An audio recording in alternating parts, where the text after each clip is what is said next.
Hollywood, California, Monday, February 1st.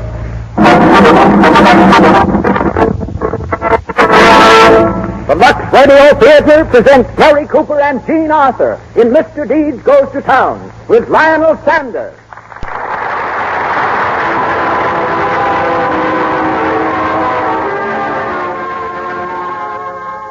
Lux presents Hollywood. Tonight, the makers of Lux Flakes bring you Gary Cooper, Jean Arthur, and Lionel Sander. As special guests, Sidney Skolsky, nationally known Hollywood columnist, and Fay Gillis, noted aviatrix and foreign correspondent. Our producer, Cecil B. DeMille. Our conductor, Louis Silver. Welcome, everyone, to Hollywood and to another hour in the Lux Radio Theater.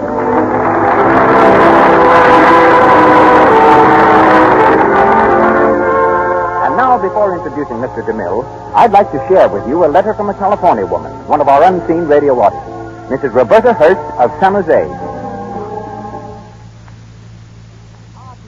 Lux Flakes. I'd like to thank you not only for the treat you give us on the air Monday night, but for the boon Luxes to my household. I use Lux Flakes for all my lingerie, all fine laundering, and for dishes. In every instance where my hands come into contact with soapy water. I'm sorry we cannot give you the rest of Mrs. Hurst's enthusiastic letter, but I'd like to emphasize one point. Lux Flakes do protect the woman's hands just as they protect fine fabrics. So why not use Lux for all soap and water jobs, especially dishwashing? Lux protects the natural oils of the skin, leaves your hands soft and white. Start using Lux Flakes for your dishes tomorrow. And now, we present Hollywood's foremost producer. Ladies and gentlemen, Mr. Cecil B. DeMille.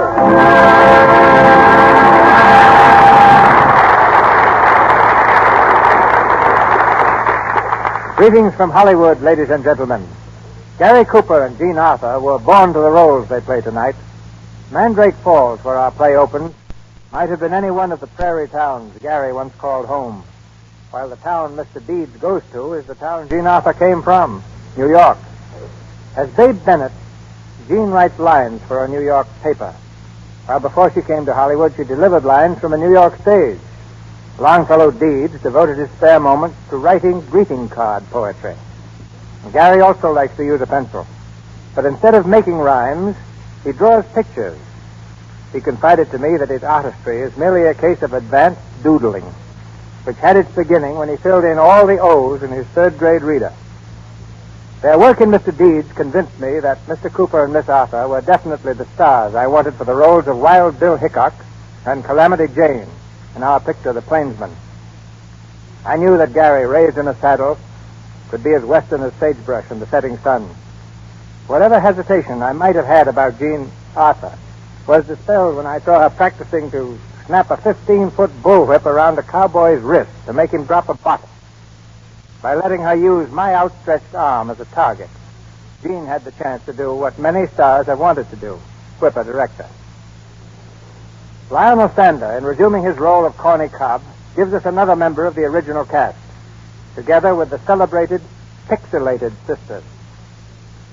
Mr. Deeds has been voted the best comedy of 1936 by the New York critics, a well-deserved feather in the cap of Columbia Pictures and director Frank Capra. We've had both its brilliant author and adapter on this program, Clarence Buddington Kelland and Robert Riskin. Now, we present the stars and the story. Ladies and gentlemen, the Lux Radio Theater spotlights Mr. Deeds Goes to Town, starring Gary Cooper and Jean Arthur with Lionel Sander.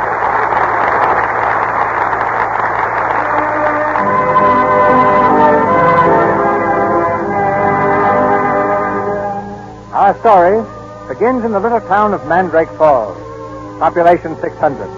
On the porch of an old-fashioned frame house, two men are waiting for an answer to their knock. They're clearly out of their element here, clearly city folks. As the older man, the sharp-eyed attorney, taps his foot impatiently, the door is opened by a motherly old lady. Good morning. Good morning. Is Mr. Longfellow Deeds at home? Why, no, he isn't, but I'm expecting him any minute. Won't you come in, please? Thank you. My name is Cedar. I'm an attorney. This gentleman is Mr. Cobb. How do you do, Mr. Cedar? How do you do, Mr. Cobb? Hi. Come right in here, gentlemen. Mr. Deeds is in the park arranging for the bazaar. They're trying to raise money for a fire engine. Sit down, gentlemen. Thank you. And are you related to Mr. Deeds? Oh, no. I'm Mrs. Meredith. I'm his housekeeper. Oh, then perhaps you can tell us something about him. What does he do for a living? Why, he and Jim Mason own the tallow works. But that isn't where he makes his money. He makes most of it out of his poetry. Poetry? He writes poetry? My goodness, yes. Longfellow's famous. He writes those things on postcards, for Christmas and Easter and birthdays. Yeah. How long do you think you'll be? Oh, he won't be long, 'cause 'tain't raining. When it rains, he likes to take long walks. Likes to? There he is now. I'll tell him you're here. Hey, Peter, did you hear that? Yeah. The old man must have been goofy to leave all his dough to this yokel. Oh, well, How much do you figure the estate will amount to after the taxes are deducted? about 20 million. Better be careful how you spring it on him. He's liable to keel over from the shock. Good morning, gentlemen. Oh, good morning. Are you Longfellow Deeds? That's right. My name is John Cedar, of the New York firm of Cedar, and Buddington. My card. Cedar, and Buddington. Buddington must feel like an awful stranger. Not bad.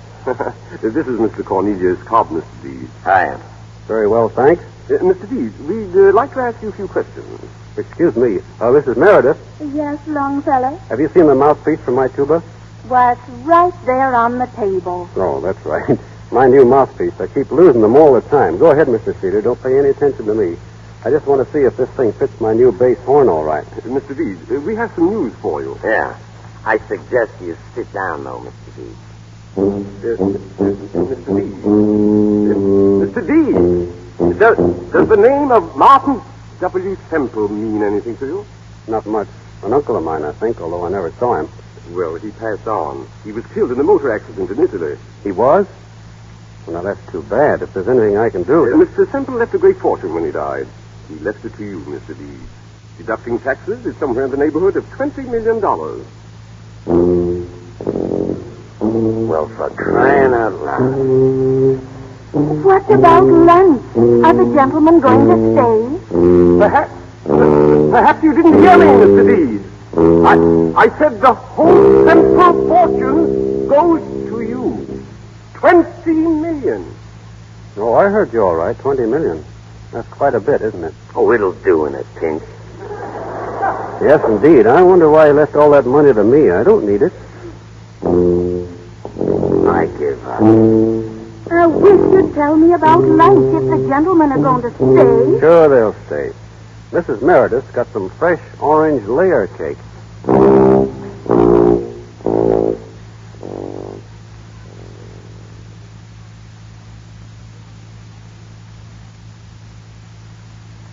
Some more coffee, Mr. Cedar? No thanks. You see, Mr. Deeds, Cobb here is an ex-newspaper man. Been associated with your uncle for years as a sort of buffer. Buffer? Yeah, glorified doormat. You see, rich man needs someone to keep cranks away. Cedar, and Buddington. It's funny, I can't think of a rhyme for Buddington. Why should you? Oh, whenever I run across a funny name, I always like to poke around for a rhyme. I've got one for Cobb. Huh? There once was a man named Cobb who kept Semple away from the mob. Came the turn of the tide, and Semple, he died. Now, poor Cobb is out of a job. Sounds like 2 weeks' notice to me. Huh? I've gotten a sackaroo in many ways, but never in rhyme. Oh, no. I didn't mean that. I'm sure I'm going to need your help. Are you married, Mr. Deeds? Who, me? No. He's too fussy. That's what's the matter with him. There are a lot of nice girls in Mandrake Falls who are just dying to... Don't pay any attention to her. Oh, he's got a lot of fool notions about saving a lady in distress. Saving a lady in distress, huh? Well, we all have those dreams when we're young. Well, we'd better get started. You'll have to pack, Mr. Deeds. What for? You're coming to New York with us. When? Tonight, 6 o'clock train. Well, that's rather sudden, isn't it? My dear Mr. Deeds, there are a great many important things to take care of. I'm kind of nervous. I've never been away from Mandrake Falls. But I'd like to see Grant's tomb at that. Fine. We'll walk around town now, Mr. Deeds, and we'll meet you at the train at 6 o'clock.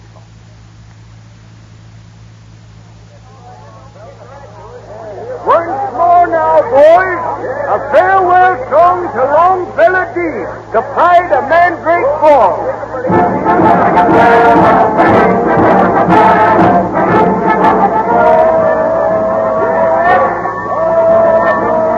Come on, Deeds. You can stand on the observation platform. So long, Charlie. So long, Ed. So long, Mrs. Meredith. So long. So long. So long. Good.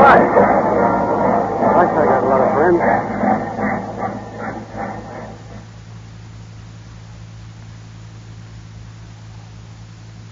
Cedar in Buddington. One moment, please. Good morning. Oh, good morning, Mr. Cedar. Mrs. Buddington in? He's waiting for you in your office, Mr. Cedar. Thank you. Cedar in Buddington. Hello. I'll see if Mr. Cedar is here. Cedar, you're back? Morning, Buddington. Well, what happened? What's this fellow Deeds like? We've got nothing to worry about. He's as naive as a child. Did you get the power of attorney? No, not yet. Oh, you didn't, huh? Well, give me a chance. We only arrived this morning. John, if you don't mind my saying so, we can't afford to have... Yes, I know, Buddington. We can't afford to have the books investigated right now. But $500,000. Goodness me, where are we going to get it? Will you stop worrying? Just relax and leave it to me. Those books will never leave this office. Well, I hope not. If they ever do, we'll all land in jail. Listen, I'm going to see these this afternoon. I'll have that power of attorney the first thing in the morning. Leave it to me. I tell you, Buddington, the boy's a simpleton.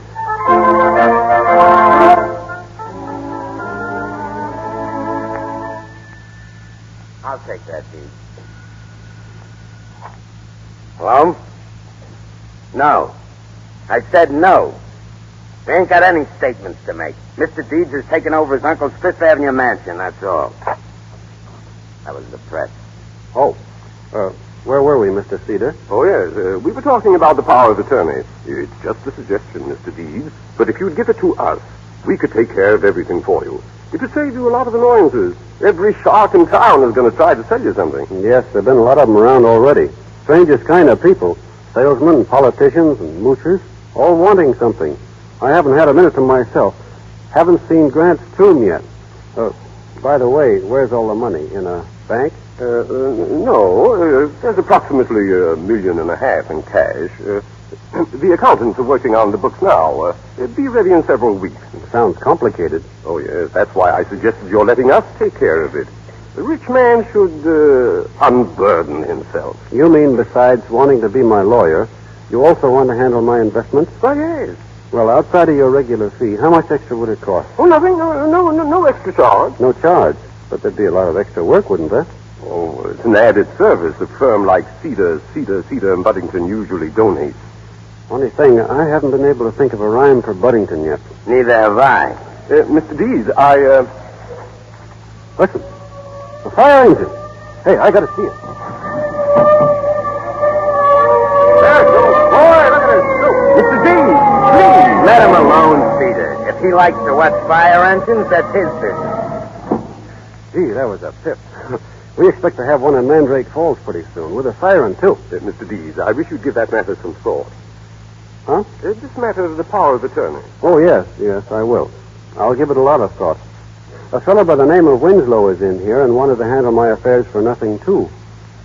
It kind of puzzles me why people want to do a lot of work for nothing. It isn't natural. So I guess I'll have to think about it some more. Quite right. You have a good business head, Mr. Deeds. Being an attorney for you is going to be a very simple affair. You're not my attorney yet, Mr. Cedar. Not till I find out what's on your mind. Suppose you get the book straightened out right away so I can look into everything. Are you suggesting that? No, sir, but I'd just like to look the books over. After that, I'll let you know if you're going to be my attorney or not. I see. Good day, Mr. Deeds. Good day. You know, Cobb, I think there's something fishy about him. There once was a cedar, so tall and so green, chopped down by a hick to the size of a bean.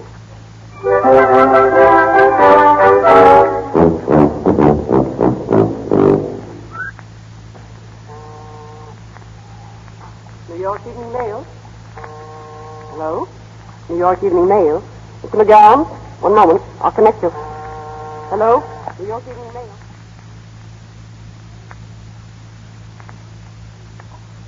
Hello. Hello, McGowan speaking. Oh, hello, Mr. Hines. Yeah? Yeah, sure, Mr. Hines. I'll get something on him right away.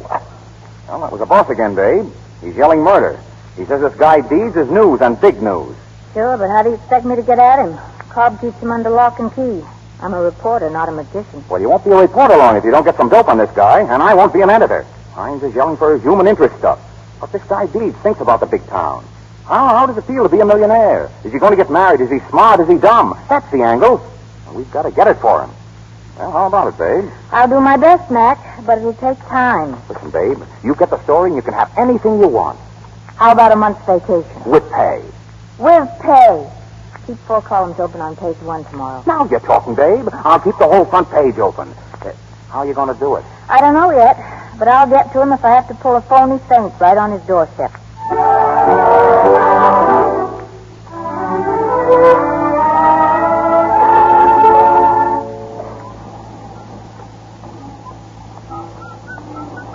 Hey, what's the matter here? Are you hurt, miss? Oh. Here, let me help you up. I must have fainted on the steps. I sat down for a moment and, I'm sorry. Can I help you? No, thank you. I'm all right. Well, this is my house. I'd like Oh, to... no, really, I'm all right. What happened? Well, I guess I walked too much. Been looking for a job all day. I found one, too. I start tomorrow. Oh, you've been very kind. Goodbye. Please, you must let me help you. I'm sorry. Have you had your dinner? Dinner? Why, isn't that funny? I forgot to eat. Forgot? Oh, yes, I do that lots of times. I just get to thinking about something and I forget. Well, look. I'm going to a place called Tulio's, and I think you better come along, too.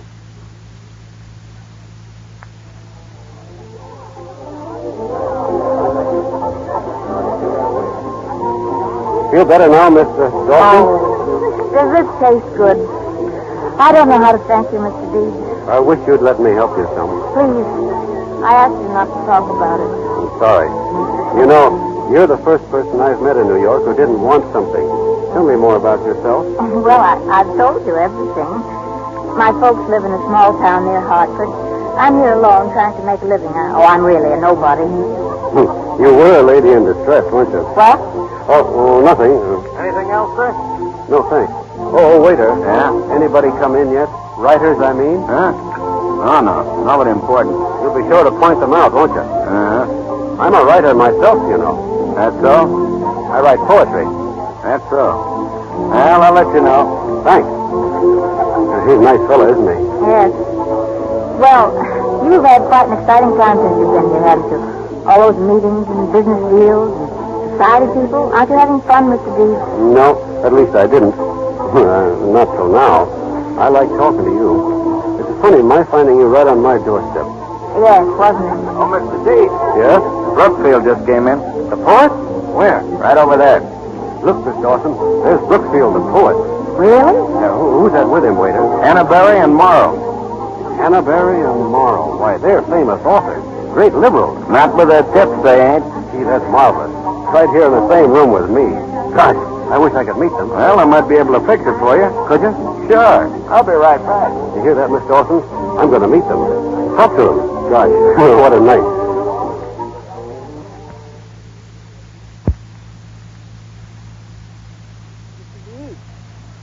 Mr. Deeds, wake up, sir. It's late. Shut it off. Shut that alarm off. Yes, sir. It's very late, sir. 11 o'clock. In the morning? Yes, sir. You're my butler, aren't you? Yes, sir. I just wanted to make sure. If you permit me to say so, sir, you were out on quite a party last night. Was I? Oh, my head feels like it.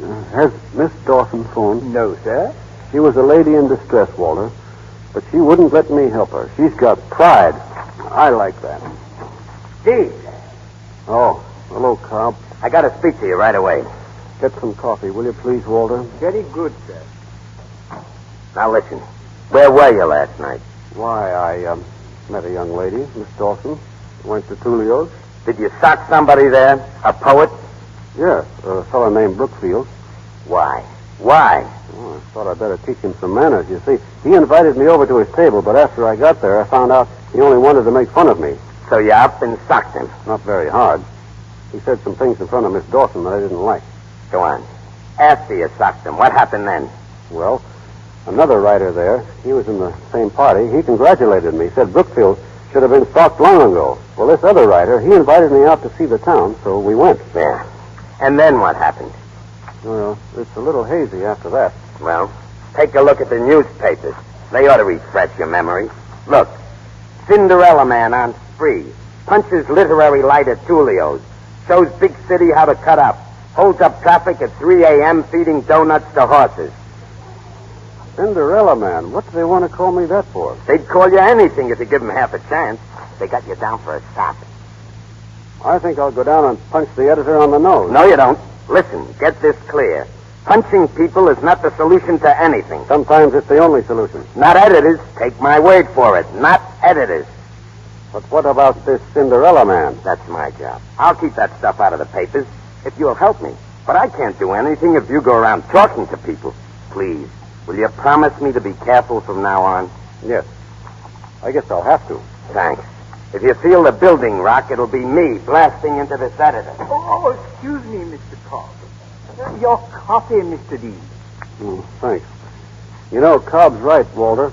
I mustn't talk to anybody. Miss Dawson just called, sir. Who? Miss Dawson? She's on the phone now, sir. Fine, I'll talk to her. Hand me the phone, quick. And remember, Walter, I've got to play safe. She's the only one I'm going to talk to from now on.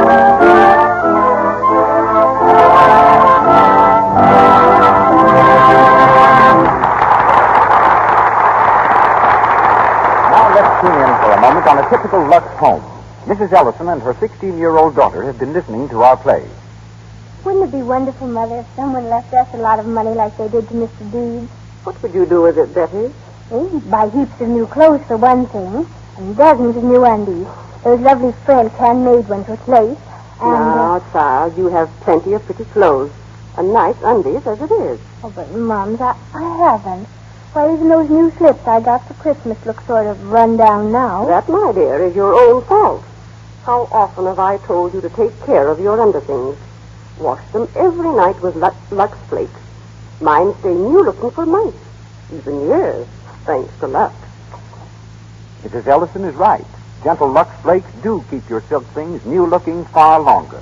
They make your lingerie really clean without hurting colors or fabrics.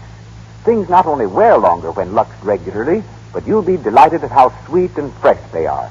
So why not play safe and be thrifty too? Get the habit of dipping your underthings into Lux Flakes Gentle Suds after each wearing. Start tonight. And once again, Mr. DeMille. Mr. Deeds Goes to Town, starring Gary Cooper and Jean Arthur with Lionel Stander.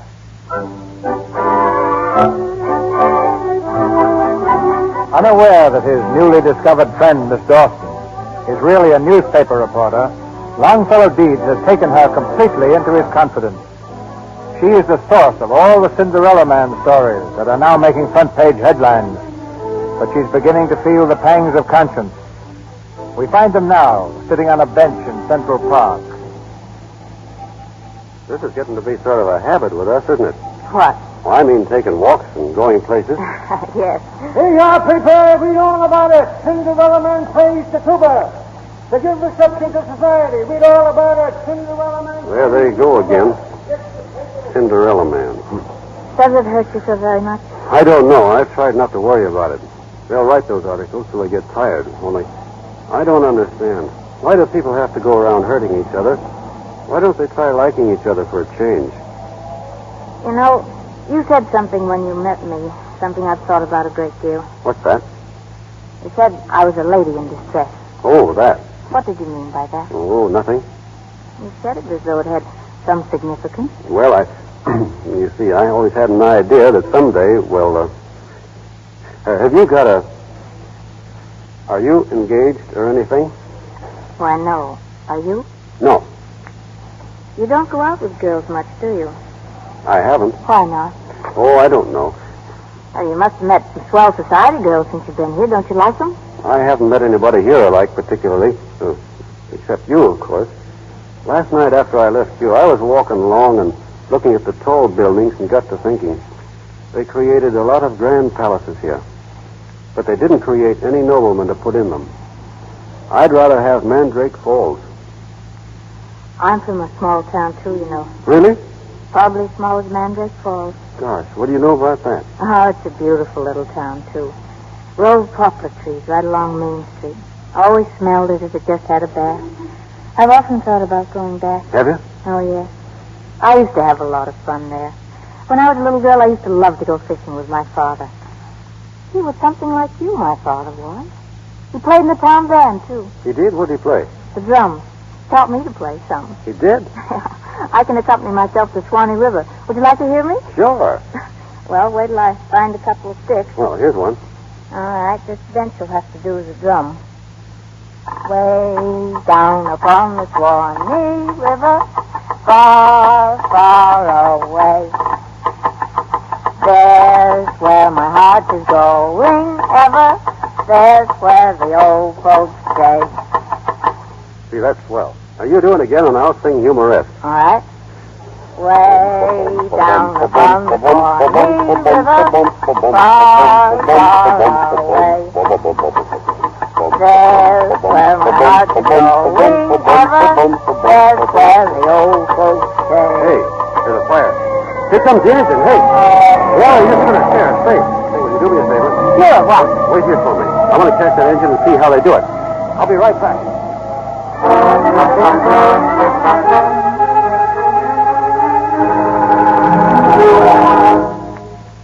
Cinderella Man proves himself fire-eating demon, jumps on board engine, volunteers to help firemen. Did you do that? Sure. But I didn't know they'd make another story out of it. I tell you, they'll make a story out of everything. But what gets me is, who's on the inside? Where are they getting their dope? I don't know. I pleaded with you not to talk to anybody. You promised me you wouldn't. But no, you've been blabbing your head off to the whole town. What have you been doing every night? Going out? So I noticed. You're not going out tonight, I hope. Yes? Why? Have you forgotten you've got a reception here? All the society people in town are coming. Gosh, that's right. I forgot. Well?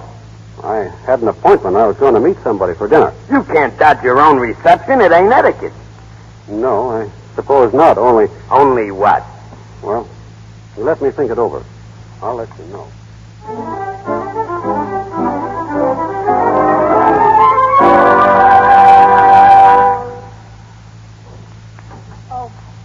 Oh, it's you, Mr. Dees. Hello. Can I come in? Of course. All right. I didn't expect to see you this evening. I didn't think you could get away with your reception and everything. No, I wouldn't let them stop me from seeing you. I threw them out of the house. You threw them out? You mean bodily? Yes.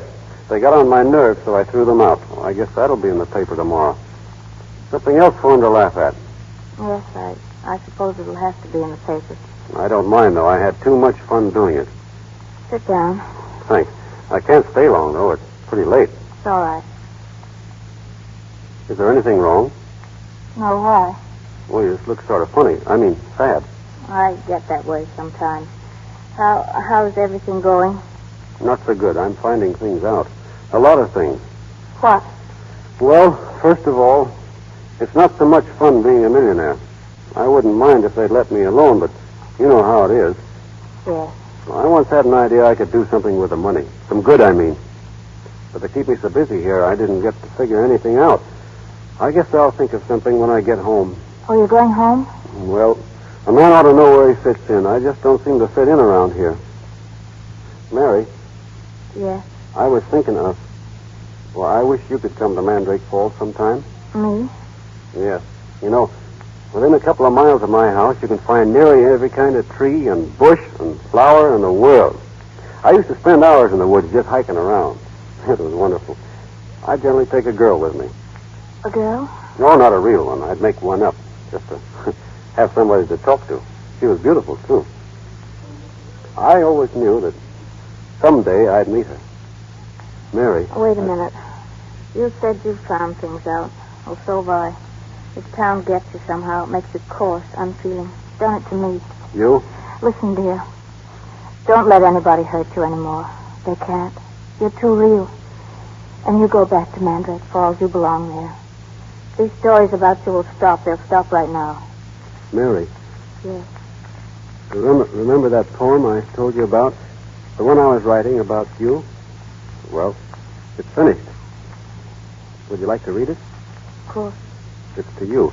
But you don't have to say anything after you read it. You can tell me tomorrow what you think.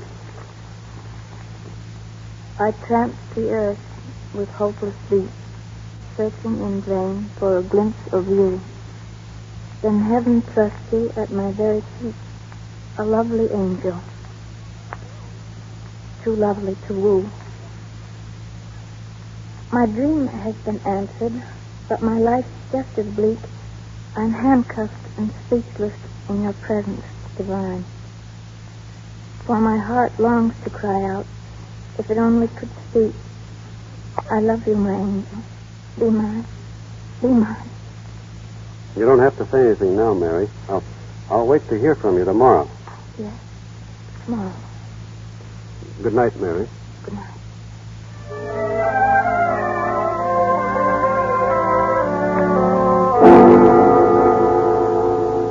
Oh, stop it, babe. Stop it. Well, what do you mean you're quitting? True, Mac. I'm walking out on you. I'm through. What's bothering you, babe? Last night he proposed to me. Proposed to you? You mean he asked you to marry him? Yes. Why, babe, that's terrific. Cinderella man woos mystery girl. Who is the mysterious Drink girl? one word of that and I'll blow your place up. Uh-huh. I'm sorry, babe. Say, you haven't gone and fallen for that mug, have you? Well, I'll be a... Oh, that's tough, babe. I'm awfully sorry. Well, what are you going to do?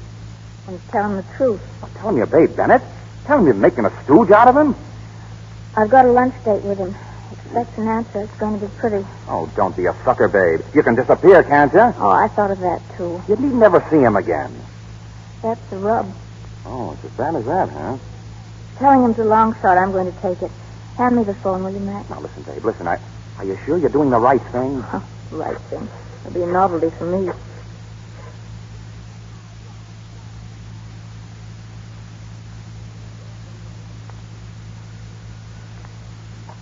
Hello? Oh, good morning, Miss Dawson. No, Mr. Deeds is not here just now. Yes? I'll tell him. Not at all. Good morning, Walter. Oh, Mr. Deeds. Has Miss Dawson called yet, Walter? Yes, sir. She was just on the phone, sir. Is she coming for lunch? She didn't say, sir. She'll call later. Oh, here you are. Hello, Cobb. I want to speak to you. Sure. I don't mind you making a sucker out of yourself, but you made one out of me, too. Huh? I finally had sense enough to have you followed last night. Who's that girl you've been running around with? Why, she's Mary Dawson. Mary Dawson, huh? Mary Dawson, my eye. She's Babe Bennett. Babe Bennett? Yeah, she's the star reporter on the Mail. And every time you opened your kisser, you were giving her another story. That's the dame that slapped the moniker on you, Cinderella Man. You've been making love to a double dose of cyanide. Shut up. Get me the newspaper on the phone. Sure. Hello? Give me Wall, 70689. Yeah. Now you'll see. Hello? Evening Mail? I want to speak to Babe Bennett. Yeah. Hello? Miss Bennett? Hold on a minute. Here, take it. Hello? Is that you, Mary? Well, this is Longfellow Deeds. Mary, I want you to tell me something. Are you the one who's been writing those articles about me? I see. No bother. There's nothing to explain. Goodbye. Well, was I right or wrong? She said she was going to tell me today. It's too late now. What are you going to do? I'm going home. Home? But what about the estate? You can't just walk off and leave everything like that. What's going to happen? I don't care what happens. I never wanted the money. You can give it away. For all I care, give it to the people that need it. It never did me any good. Just a lot of trouble and pain. I don't want it. I'm going back home where I belong.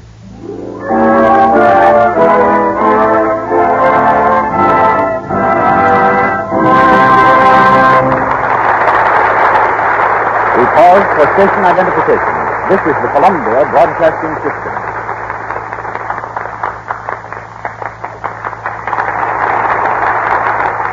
KNX, Los Angeles, the voice of Hollywood.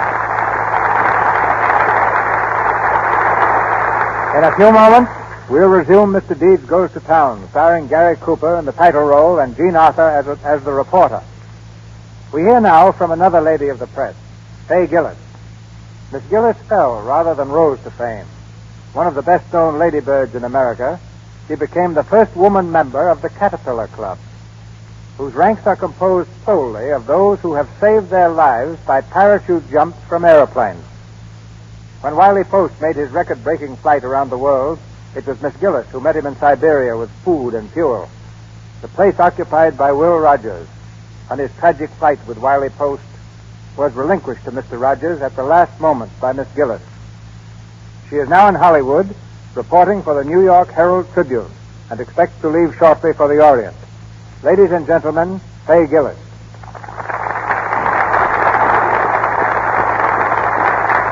Thank you, Mr. DeMille. Becoming a member of the Caterpillar Club, Miss Gillis, must have been a very exalting experience. On the contrary, it was decidedly a come-down. I still think flying is the safest means of transportation and use commercial planes whenever I can. But I've had to give up private flying temporarily because it's too much of a luxury. Oh. Which do you consider the most important syllable of luxury?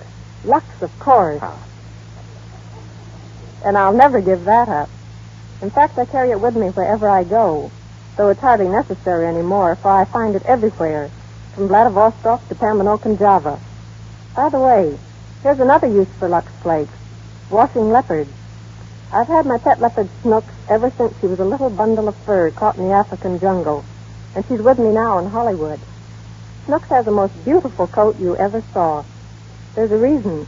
Since babyhood, she's had a bath twice a month with Lux Flakes and loves it. Trying to put Lux on the spot, huh? Fay, you must find Hollywood rather dull after reporting wars, coronations, and other exciting events. Why, no. When my feet start itching, I can take a trip around the world by touring the studios.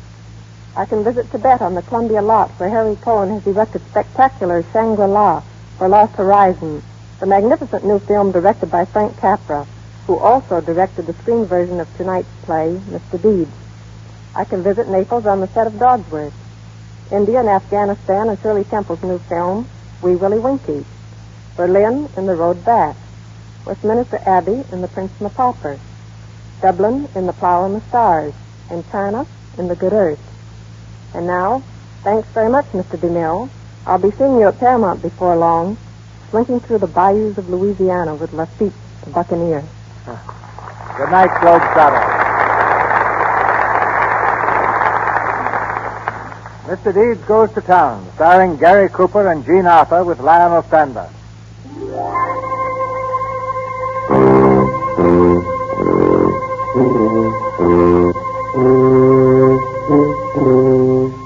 Completely disillusioned, Longfellow Deeds started giving his money away to needy farmers. But Mr. Cedar, acting for some distant relative of Old Simple's, immediately entered a charge of insanity. Deeds, confined to the county hospital for observation, refused to speak or enter any defense.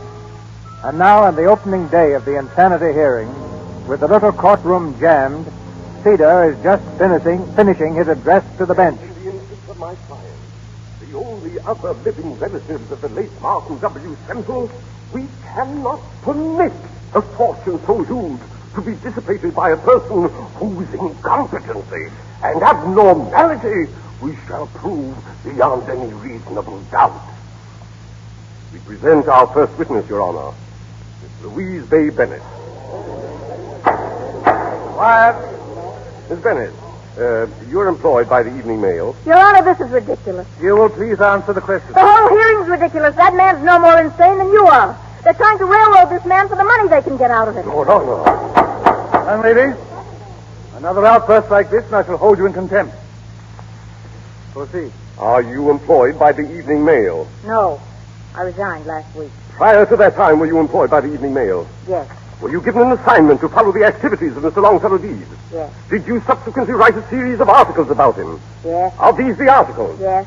You were present when all these things took place? Yes. Are they true? No. But they did take place. They're colored just to make him look silly. But you saw them happen. Yes, but I... That's all. It isn't all. I'd like to explain That's that... all, Miss Bennett. Your Honor, what kind of a hearing is this? What are you trying to do? Persecute the man? He's not defending himself. Somebody's got to do it. Miss Bennett, please. I'm willing to listen to anything that anyone has to say. But I insist it be done in an orderly fashion. When you learn to show some respect for the court, you can return. Until then, you'd better go back to your seat and calm down. Mr. Deeds, do you wish to say anything in defense of these articles? Oh, very well. Go on, Mr. Cedar.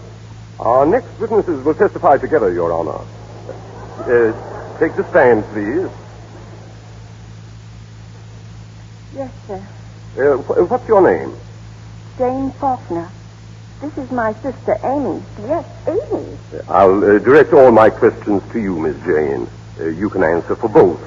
Do you know the defendant, Longfellow Deeds? Oh, yes. Yes, of course we know him. How long have you known him? Since he was born. Yes, he was a 7-month baby. Yes, that's fine, thank you. And do you see him very often?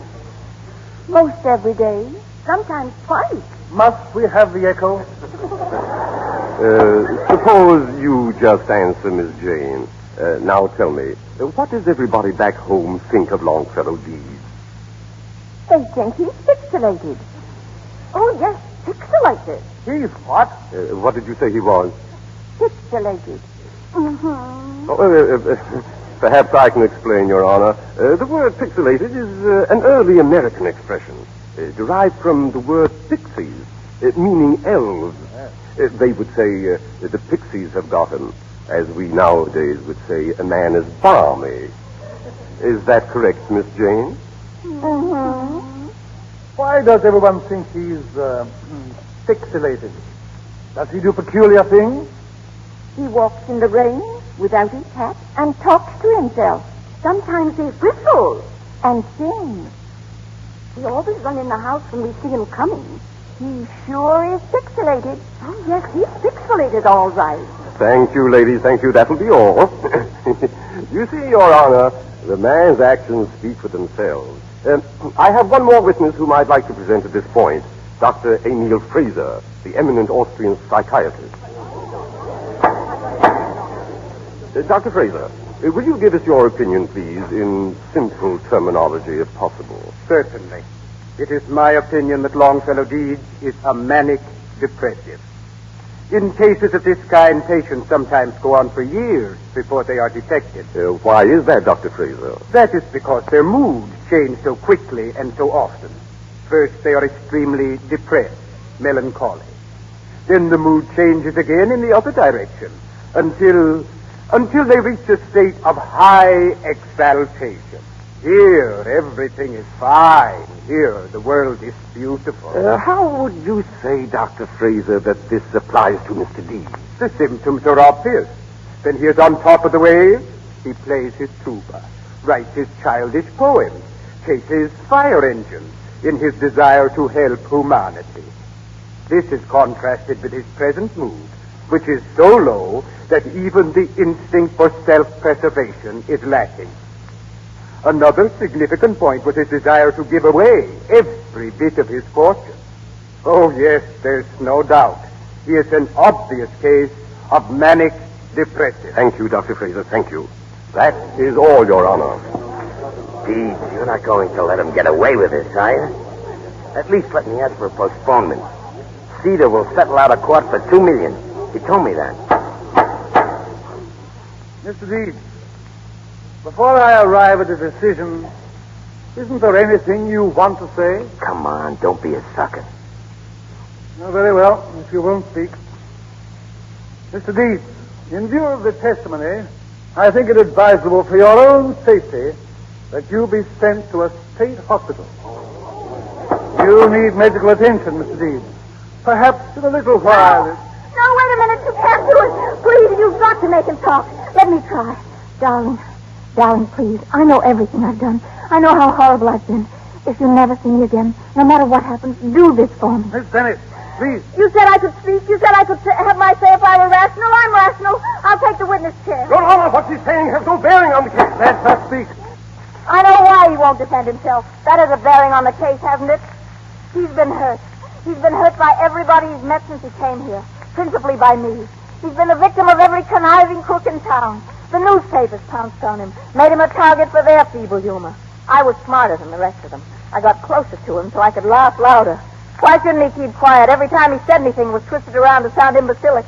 He can thank me for it. Your Honor, this is preposterous. Certainly I wrote those articles, but I stopped writing them when I found out what he was all about. When I realized how real he was. When I found out he could never fit in with our distorted viewpoint, because his was honest and sincere and good. If that man's crazy, Your Honor, the rest of us belong in straitjackets. This is absurd, Your Honor. The woman is obviously in love with him. What's that got to do with it? But you are in love with him, aren't you? Yes! Quiet, please. In the interest of the defendant, I've tolerated a great deal of informality.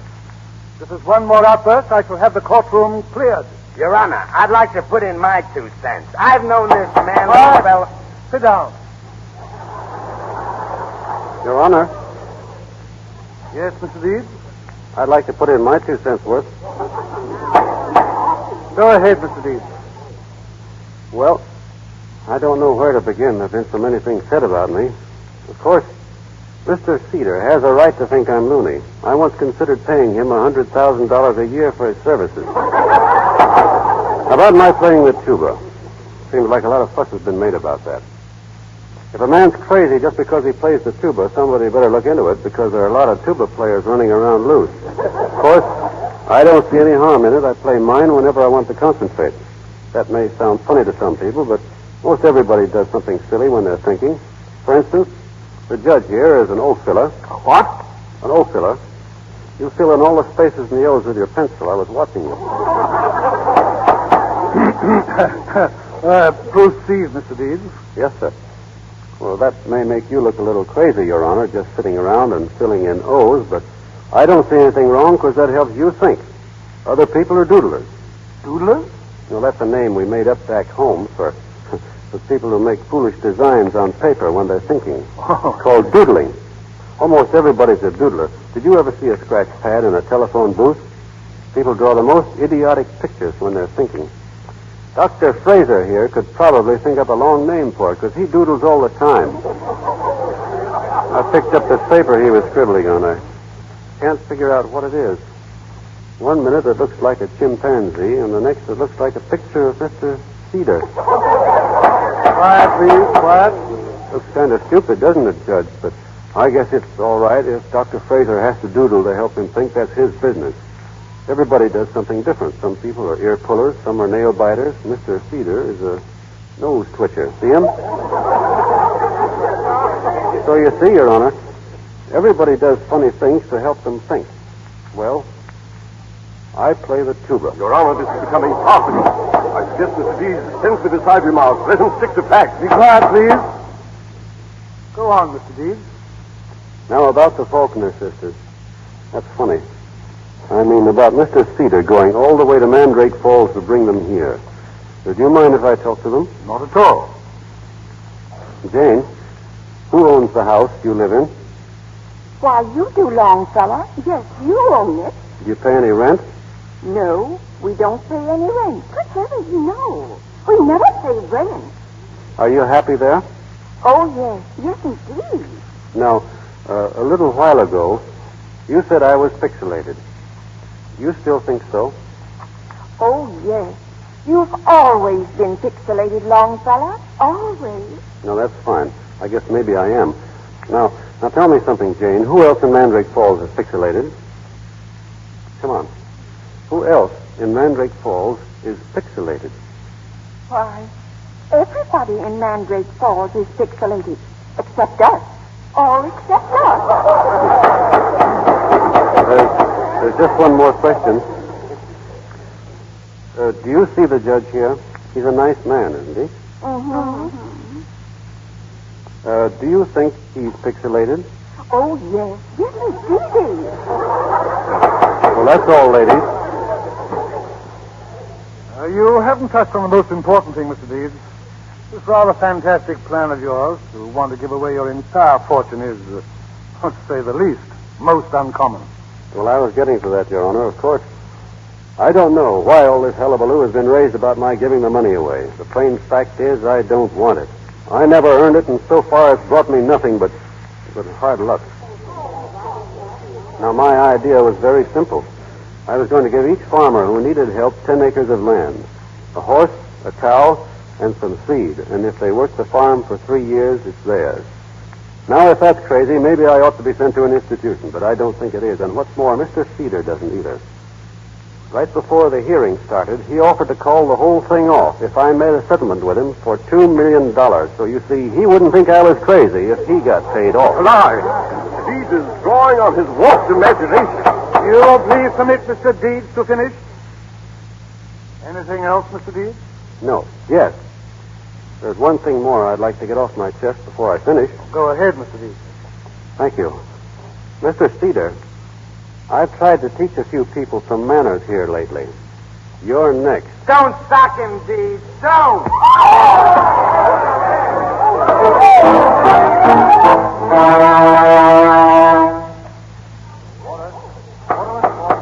Order. Mr. Deeds, the court has come to a decision. There's been a great deal of damaging testimony against you. Your behavior, to say the least, has been most strange. But in my opinion, you are not only sane, but you are the sanest man that ever walked into this courtroom. Thanks. And you're free to go now. Have a best of luck. Gosh, thanks. That's swell. Wait a minute. Where's Mary? Hey, Mary! Mary! I've got her. Here she is. No, please let me go. Mary! You don't want to speak to me. Yes, I do. I can leave now, Mary. Look, the judge said so, and I'd like you to come with me back to Mandrake Falls. Mandrake Falls. Will you, Mary? Mandrake Falls? Don't get hysterical, kid. It ain't as bad as that. It's a beautiful place. I know it is. And I'd love it. Oh, gosh, Mary. Well, I guess that's settled. I'll get the tickets and pack up your things, Deeds. Gosh, you're wonderful, Mary. I said I'll get the tickets and pack up your things, Deeds. Huh? Oh, thanks. And Cobb, Yeah? don't forget my tuba, will you?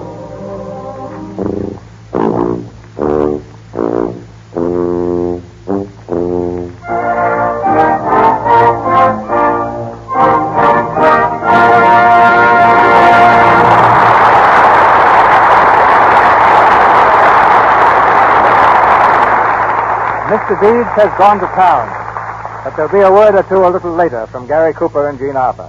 We in Hollywood respect Sidney Skolsky for a wit as sharp as his pencil, for his persistence in turning up news and turning down the merely sensational, and for his willingness to hold back a story if printing it would hold back someone's career. Sid and I have flung many a scorching syllable at each other, but this Broadway bantam who keeps his finger on the Hollywood pulse for the New York Daily News is always ahead of the headlines. Ladies and gentlemen, Mr. Skolsky goes to town. Well, DeMille, here I am again. I watched you work the last time you were here, and I'd like to ask you a question.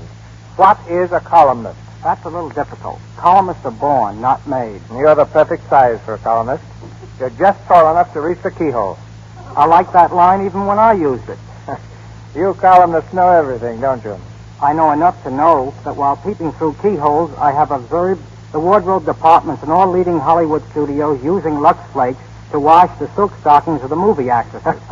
Very nice, Skolsky. If you'll answer my question, what is a columnist, I'll let you get on with your specialty. All right. A columnist is the only person who is minding his own business when he is minding your business.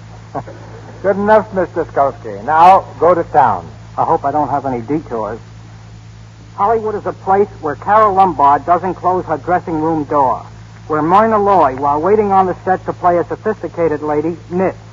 It's a town where a producer, advised to take a trip around the world, said, "No, there are plenty of other places I'd rather see first." It's a town where a sign on the road to Jean Harlow's house reads, "Danger, curves ahead." Where Harpo Marx declared that he wanted to keep his marriage a secret until after the divorce. But don't get me wrong, I love Hollywood. Hollywood is a place where the billboards read, Garbo loves Taylor. But Greta would like you to know that they should read Taylor Loves Garbo. It's a town where Grace Moore stands in an evening gown and cooks, where a person whispering a secret says, I'll tell you this if you promise to let it go further. Where Simone likes the gags about her name and gave her boyfriend, John Swope, a watch inscribed to Swope. Where James K. McGinnis, when invited to dinner by an actor he didn't like, answered, I'd like to go, but I have a previous engagement, which I will arrange as soon as possible. But don't get me wrong, I love Hollywood. Hollywood is a place where Ginger Rogers, after dancing all day with Fred Astaire, goes dancing at the Trocadero with James Stewart for fun. It's a town where Jack McGowan sits on the permanent New York street at Metro and wishes he were in California. It's a town where Joseph von Sternberg presses a button in his house and creates the effect of rain beating on the roof. Where a Hollywood biggie complains to his wife saying, I work for you, I slave for you, and what do I get? Nothing but thanks. But don't get me wrong, I love Hollywood. Hollywood is a place where Joan Crawford always has a favorite dish for every guest at dinner, where William Powell, the Thin Man, hates detective stories. It's a town where a bank on Hollywood Boulevard advertised picture night and gave away a 7-reel film with every deposit. It's a town where Billy Rose, on his way to stage the Texas Centennial, declared, Boys, I'm going to make Texas the biggest state in the Union. Where Ernst Lubitsch said to a group of writers, now what this scenario needs is a scene with a typical Lubitsch touch. Got any suggestions? But don't get me wrong, I love Hollywood. Hollywood is a place where Mary Astor sat in the brown derby gaping at a tourist. Where the Earl of Warwick was suggested for the role of an earl in Parnell, but was turned down because he wasn't the type. It's a town where you can wear a Palm Beach suit with woolen underwear. Where Robert Taylor's landlady reduced his rent because she wanted Robert Taylor in the house. Where Groucho Marx, on meeting an actress, said, I'll never forget a face, but I'm going to make an exception in your case. But don't get me wrong, I love Hollywood. Thanks. Good night. Good night, Mr. Stokes. Once more outside. Ladies and gentlemen, Gary Cooper and Dean Arthur. This has been great, and I've had a slow time. Now the door, Gary. The pleasure's been mine. In case you don't know, it's 2009. Maybe that's just what this interview needs. It must be the spirit of Longfellow Deeds. Excuse me for breaking the meeting, Mr. DeMille, but this program doesn't need a thing, not even that elegant portrait. As one of your most loyal Monday nighters, I think the Lux Radio Theater is one of the finest contributions to entertainment in Hollywood. Mr. DeMille, this is the first time the three of us have been together since we made the change from the 8 hours. What have you been doing? Well, I'm preparing to film the second air. Story of John Lafitte. How about playing that pirate for me, Gary, if you're free? There's nothing I'd like better. I've been getting my sea legs now, playing in shows at sea, but I see Mr. Work before things will look too time for me to get along. Thanks for this opportunity to refer again on what I think is the air's #1 program. Good night. Good night, Maribel. Good night, Calamity Jane. Ladies and gentlemen, this is your announcer, Melville Rook. Before Mr. DeMille tells us of next week's play and stars, may I say that Mr. Cooper and Mr. DeMille appears through courtesy of Paramount Pictures, Mr. Sanders, Columbia Pictures, and Mr. Silver's 20th Century Fox, where he was in charge of music for the new film On the Avenue. And now, Mr. DeMille. Next Monday night, the Lux Radio Theater brings you a story of Love Behind the Throne. A story that starts in New York through the chance meeting of a young American with a strange and beautiful girl, then crosses the Atlantic to a tottering kingdom torn with revolt. Graustark, a tense drama of romance and royalty, starring Gene Raymond and Anna Sten with James Gleason.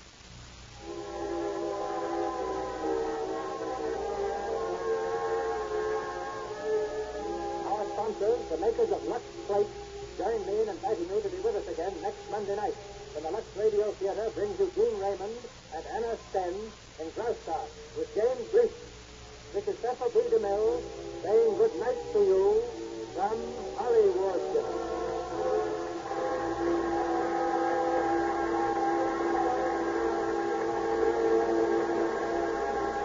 This is the Columbia Broadcasting System.